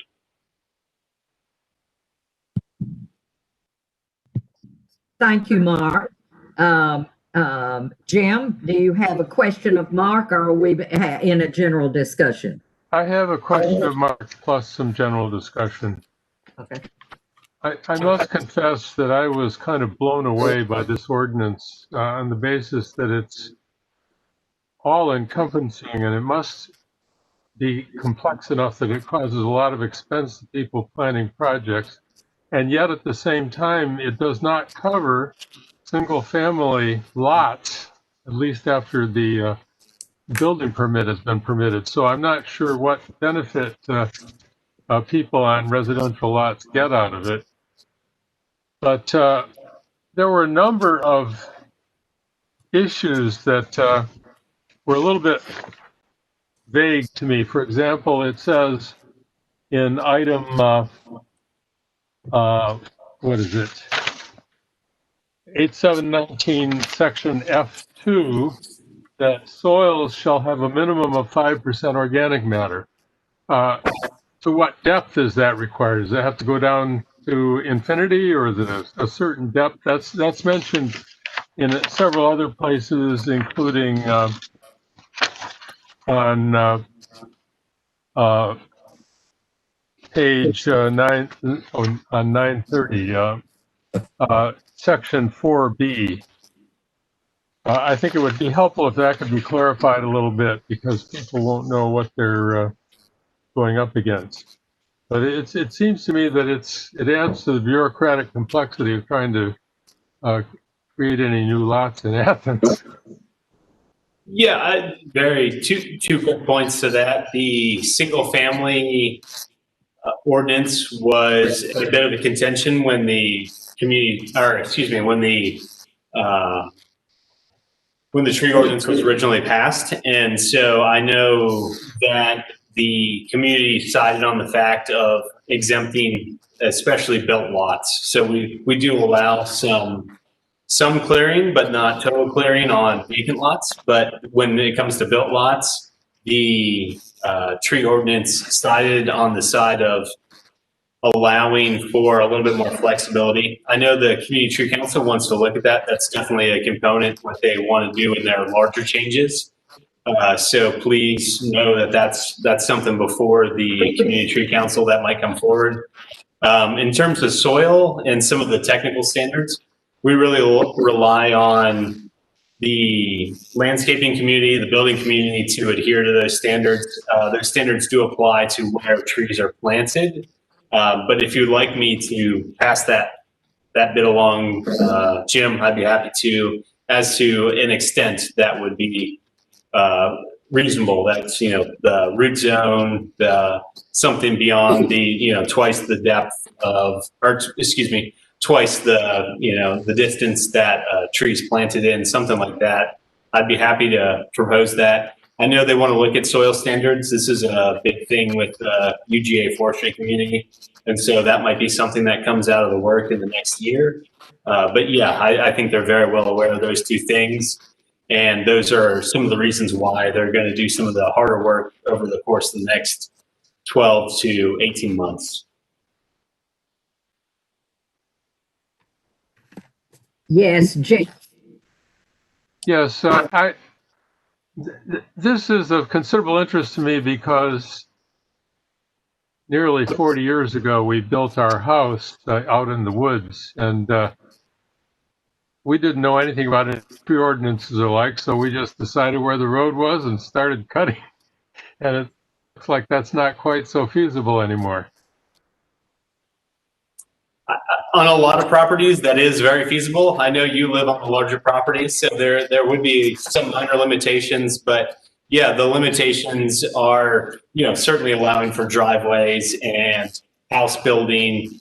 I know from working with you guys that you guys have looked at some density and some other housing ideas out there, and I hope that you guys keep trees in mind when those go forward. But yeah, that's the reality of a community changing the way Athens is and trying to create some allowances for a little bit more density, but also keeping the things that the community is committed to, which is the 45% canopy. We get from a lot of commercial development. We get that from the agricultural zone, but we also do get that from the residential zone. So We do wholeheartedly support people keeping the trees on their property, but at the same time, we recognize that individual properties and property owners need a little bit of flexibility to have a house and to have their, standard of living. So that's the balance that the code currently has struck. And that's two of the things that the changes that are coming in the next year or so would like to look at. But I know they want to have that commitment to the 45% standard at a minimum, which we are well ahead of. We are above 60% by some of the analysis from the sustainability office. So I think Athens-Clarke County is doing a great job with that, but that's definitely something to keep in mind as we look at some standards, change some standards, understand the realities of Athens-Clarke County and the development community. Alice? I saw Jeff's hand up too, but I'll just jump in real quick because once again, I was on the commission when the tree ordinance got passed, and I keep showing my longevity here, but I do want to say that at the time it was passed, the big innovation of this tree ordinance was that we required developers to have trees, not just to plant them, but to have them. They had to maintain them. So some of these issues, like what Jim is bringing up, are built into the ordinance. You have to have the proper soil aeration, et cetera. And it looks like what's in front of us right now is just real easy housekeeping to say yes to. And I am very much looking forward to what this group's going to bring before us in the not too distant future, because when the tree ordinance was passed, there were some hand-wringing aspects that had to do with tree canopy preservation. I'm really happy to hear from Mark that this ordinance must have been passed like in 2005 or something. I mean, a long time ago. 7? Okay. It does seem to be working well. But I just wanted to throw that out there that we all understand that the purpose of this ordinance is to make sure that not only are trees preserved as much as possible, but also that trees are maintained where they are required to be planted to preserve the canopy. Anyway, not to forestall further discussion, but I'll go ahead and make a motion to approve the text amendments as presented by staff and, talk about it before you second. Do we have a second to the motion? Matt, okay. And Jeff, do you have a comment related to? I did have two real quick comments, and one was I know Mark and Rick are aware that I live in a forest. I love my trees, but to Jim's question of the soil, I believe that refers to the statement just above it that mentions the depth of aeration. So in that aerated zone, the soil must contain 5% organic matter. That's as a sort of a soil scientist, that's the way I would interpret that, and that's where that organic matter is important. So I think, but some clarification would not go amiss there. So that was all I wanted to say. Thank you very much. Any other comments or questions? If not, then we will move forward. We did have a motion, yes, and a second. Sorry, got all mixed up there. Okay, so we will vote. Rick, could you call the roll, please? Kinman? Yes. Morales?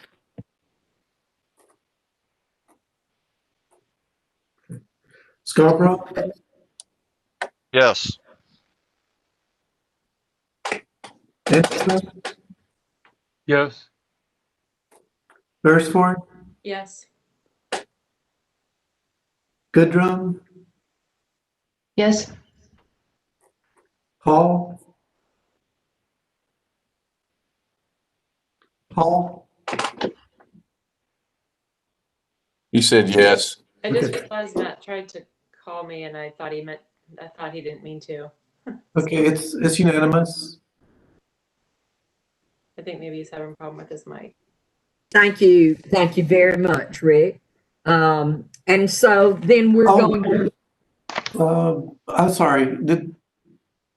There's nobody there. Do we need to go to the? I forgot to. Okay, I'll put nobody's there. There's nobody there. All right. I'm sorry, I didn't hear what Rick's question.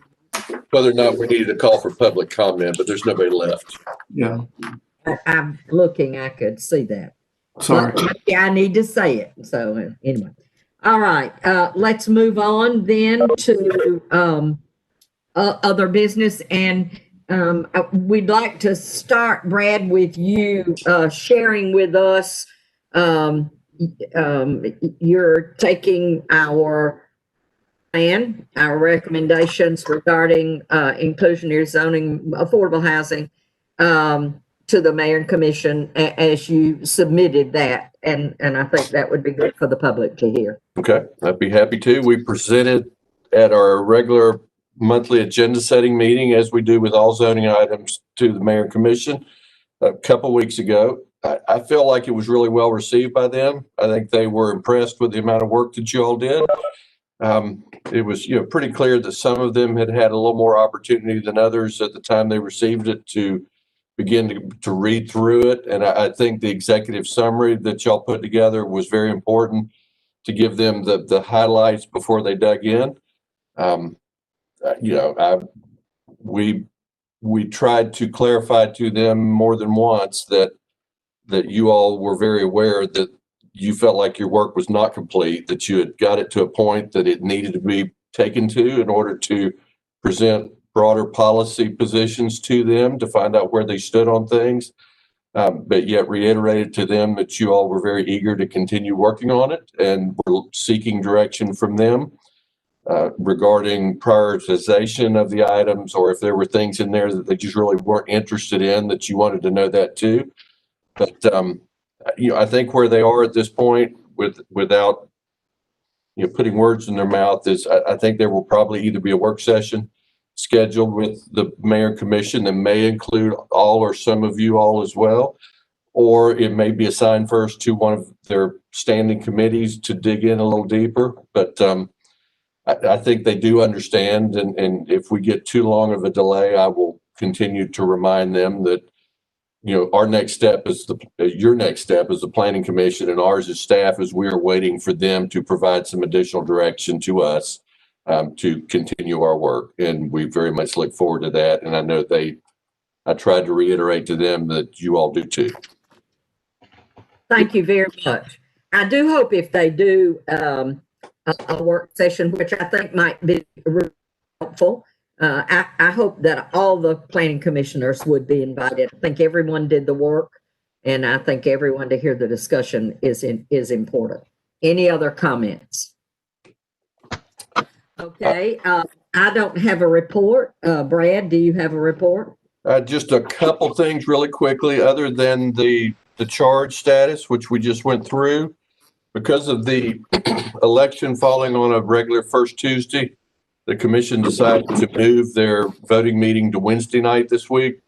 That decision was made based after we had already run legal ads for the Tuesday night meeting. And so, what happens at that point is those items are simply moved to the December voting meeting.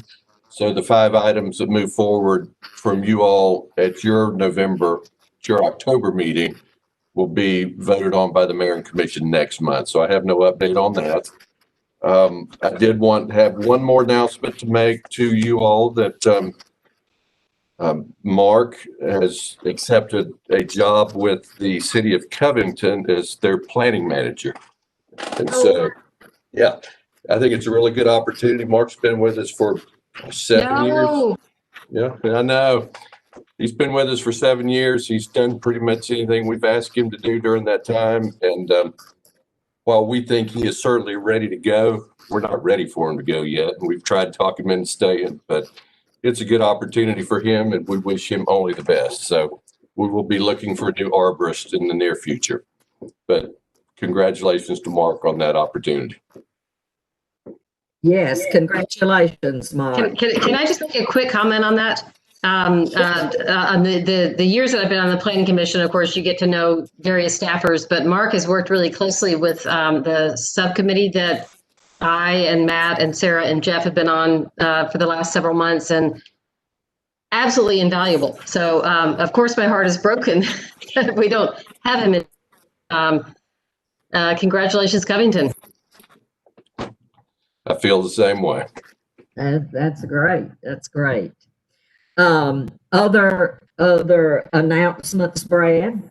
That's all I have, other than if you want to have a little discussion about Lexington Road. I do. I want us to, Sarah, if you want to just quickly summarize your comment to get us back on that. And then we can, I'm not suggesting that we have a work session on it, but that we might decide how to move forward. Sarah?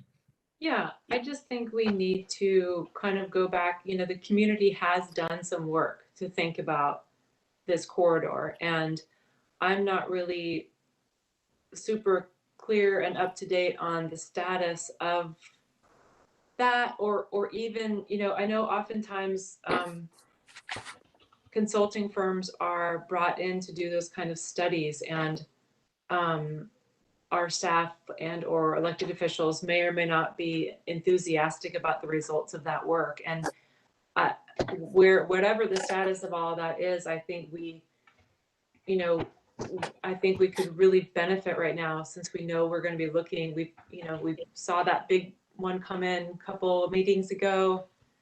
We had tonight, could have been 3 tonight, but just so we can be a little bit more, I think we all have really,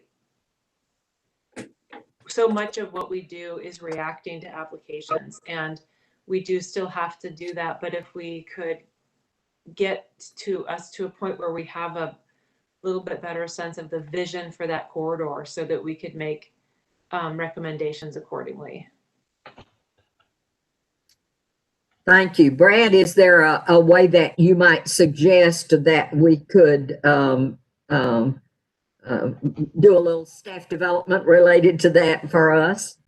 Yeah, let's do this. If this is okay with you all, we've probably all got it somewhere, but let us start by resending to all of you just an electronic version of that Lexington Road corridor study that was recently completed as a starting point.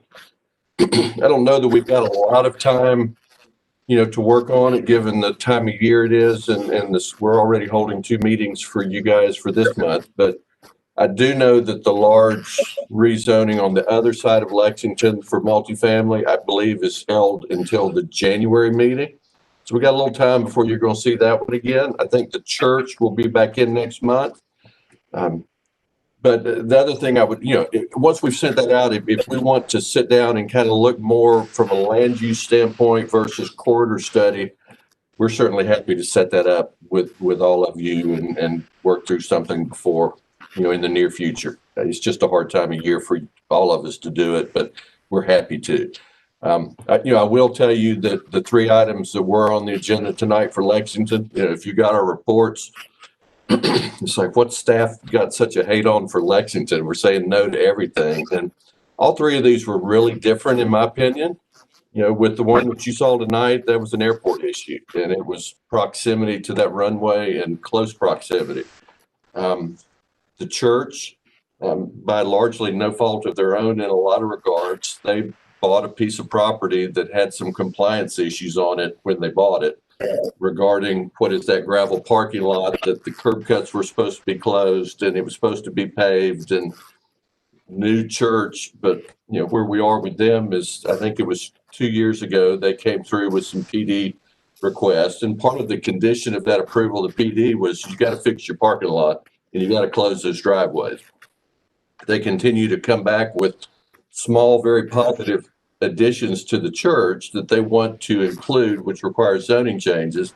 But they hadn't fixed what they were told to fix 2 years ago, and they really don't want to. And so that's more of a compliance issue that we're working through with them on. And then the large one that will come back in January is just, it's a very big project. It's over 1,000 beds. And I think from a staff standpoint, our issue with that one is that, and we're looking for more information. We did have a fire department problem that made the recommendation fairly simple, that the fire department couldn't support the design, but very large project, a lot of bedrooms. It has an affordable component. It has mixed use. But I just, we kind of have that feeling that the affordable component kind of seems like it's an outlier. It's kind of stuck off from the rest of it, and isolated. The commercial is very small, and I'm not sure that from a priority standpoint where that commercial really stands. I do know it just looks like a very large traditional student development with some affordable attached to the front and some commercial, and we're trying to work through some of those design issues with them. I do think if built out in its entirety as proposed, it's a good project and it may be in a good location. I'm just not quite there yet that we'll actually get all of it. So we continue to work with them on that. But so really different issues, but we can send you that corridor study. I do know that I think Lexington Road in one of the housing studies too was identified as an area where it could certainly benefit from some more density along the corridor. So it's kind of a push and a pull on that. And I'll stop at that point. Yeah, so can I just throw this question out, Brad? With regard to the Lexington corridor study, which I do remember reading and being actually quite excited about it, I thought it was a really cool document. What's the mayor and commission done with that study? Have they accepted it or?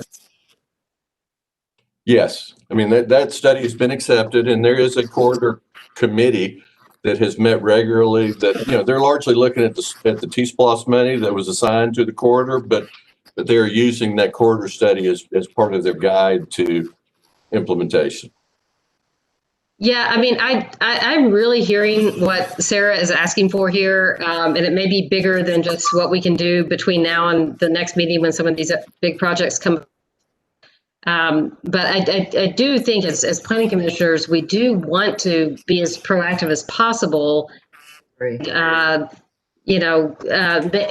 just a work session, and we promise it doesn't last longer than an hour, where y'all present the results of the study. That was the just to bring us all to a common ground, because we also have obviously T-SPLOST money being spent on the corridor study, but also T-SPLOST money being spent on the Firefly Trail, which parallels Lexington. So I think it would be good if we had some information about that.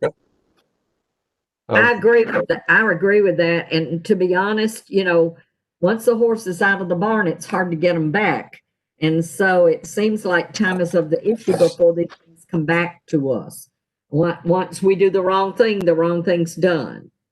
I have another question, Brad. Have you all encouraged the people with the huge development to really take seriously the things we said to them the last time?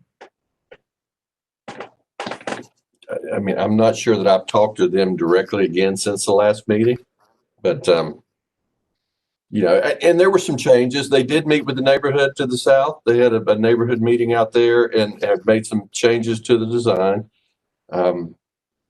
It's just I'd feel a whole lot better if there was a very strong commitment to doing all this in one phase, and I'm not sure there is at this point.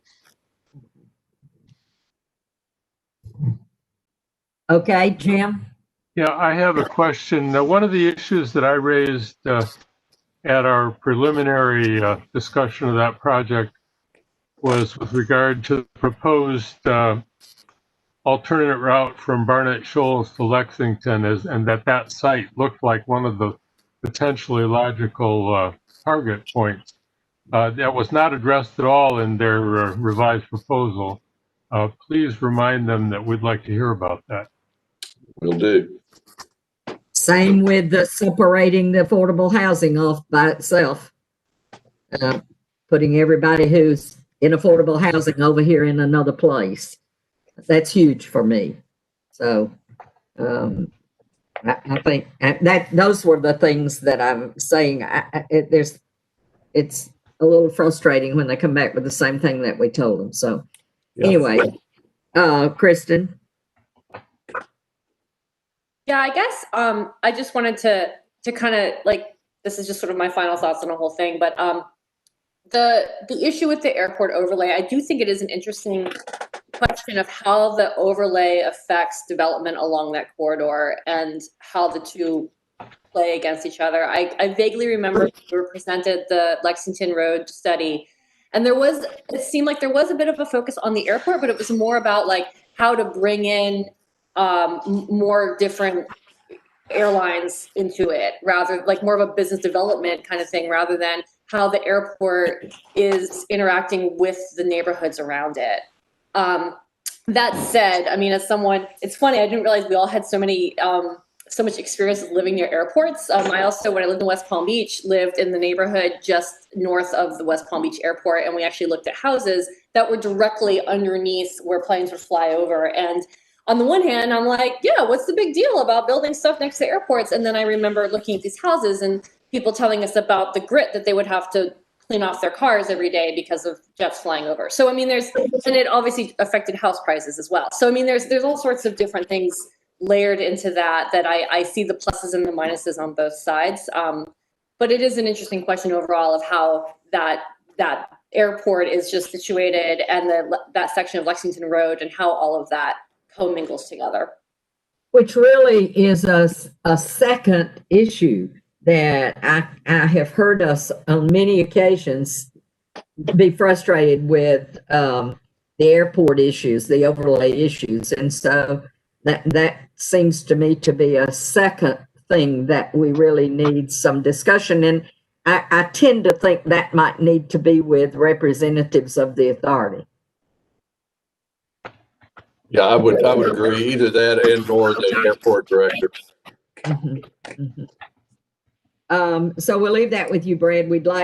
I guess I'm seeing strong support for some discussions about both of those just to help us do our jobs better. Sarah? Okay. Yeah, and certainly I'm willing to use as a starting point revisiting that corridor study.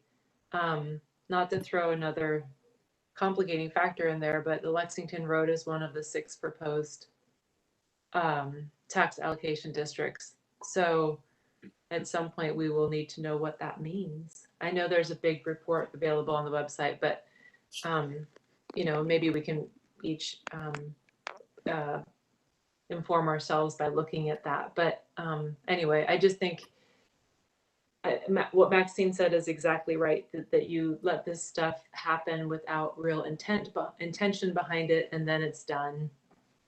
And Lexington Road is a corridor that could be done in such a junky fashion. Like it's already not had a lot of intention behind it, and I think it could be pretty great. It could be a great, and it is a huge entry into Athens, so it could be done really well. It's just every time I'm on a group to talk about it, we talk about it a little and it fizzles. And so somebody needs to take that horse and run with it. Okay, other comments? I'm obligated to say at this point that it's a shame they built the passenger terminal on the wrong side of the airport. I agree. Said that when it happened. You and I in the same boat. It's just when they were starting to build it is when that Lexington Carter group started, and it was the first thing that was said, and it was even doable then, even though plans were made, but didn't get stopped. And there you go, horse out of barn. Rick? I was just going to mention you're getting a liquor store and a gas station. Well, that's a different form of travel, but yeah. And with that, we're going to end on a high note. Is that just good one. Just a reminder that Monday night we go round 2. We are expecting probably to have people in the auditorium, as you would expect, with the Winterville PD is back, but See you again then. Mark? Motion. Can I say thank you to all of real quick? I really appreciate Planning Commission, especially the Housing Subcommittee. It's been a highlight of my work here. And I will take that.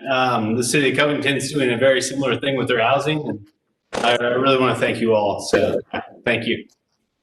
Thank you, Mark. Thank you, Mark. Thank you. All right, Alice made a motion to adjourn. Do I have a second? A second. Okay, all those in favor? Aye. And off we go. You all have a good 3 or 4 days until we reconvene on the 9th. Good night. Thank you. See y'all.